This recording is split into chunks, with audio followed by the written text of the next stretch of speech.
Chapter 2. They drove in silence for the first couple of miles, Alice James at the wheel of her new Chevy Malibu. She wore a black business suit, matching the exterior color of her car. Her skirt had ridden up to mid-thigh, exposing a pair of long, shapely legs that highlighted her trim figure. At 41, she was still an attractive woman. Her straight black hair barely covered her ears, framing her unlined face. To Jim Snow, she looked like a young supermodel.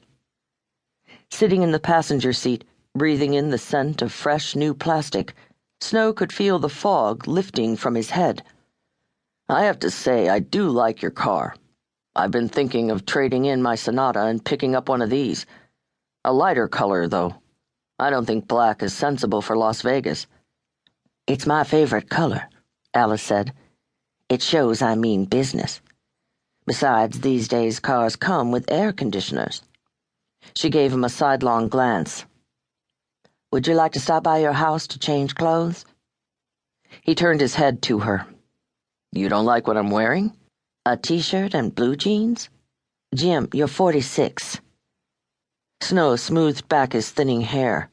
"Thanks for the reminder." "I just think it would be better for business if we both dress professionally." "We're private investigators," Snow said, "not undertakers." Alice shook her head and sighed. "All right. Wear what you want. I'll try not to care." Snow studied her face. Her eyes had narrowed, her jaw muscles were bunched in a knot. "I didn't know it mattered that much to you," he said. "Okay, we can stop by my place. I can iron a dress shirt and a pair of slacks." "No, it's okay. Forget it." Her right hand lay in her lap, her left on the wheel. Snow reached over and put his hand lightly onto hers. Her eyes widened and her jaw muscles relaxed. "You know, Jim," she said, "sometimes you can be really sweet. Other times I feel like I could strangle you." She turned her face toward him and smiled. "You're a piece of work." "I guess we should talk about that," Snow said. "Your attitude?" Snow shook his head. "No, work. What have we got?" She braked for a light and said, "His name is Jack Roberts. He owns a convenience store in Barstow." "Barstow? I've never met anyone from there. Never thought of anyone actually living there. Every time I drive by that area, I get the feeling the whole town is vacant. Was he raised there? Or did he move there to start a business? Who would move to Barstow to open a convenience store?" "I don't know, Jim," Alice said. "Those are questions I never thought to ask. His daughter's name was Laura.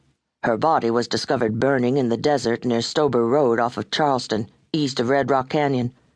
A motorist on an adjacent road saw the flames, called 911. By the time the fire truck got there, the body was smoldering and unrecognizable." "Right," Snow said. "That was Tuesday night. If I remember correctly, from what I read in the paper, the victim's roommate came home from shopping, found the living room in disarray, and called the police." "Yes," Alice said. "The body was so badly burned that the coroner had to ID the body from dental x-rays." Snow turned his gaze to the front, watching the traffic pass in front of them through the intersection as he visualized a blackened corpse with a set of white teeth protruding from the shriveled skull. "So how did this Jack Roberts from Barstow end up at our office door?" "This is the part you may find hardest to believe," Alice said. "What?" "The lead detective gave him our names." "Why?" "Apparently Mr. Roberts was dissatisfied with the progress the police were making. He threatened to complain to the section chief. The detective talked him out of that and told him that if he wanted to initiate his own investigation, he should hire someone. He recommended us." "No kidding. Who's the detective?" "You'll never guess," Alice said.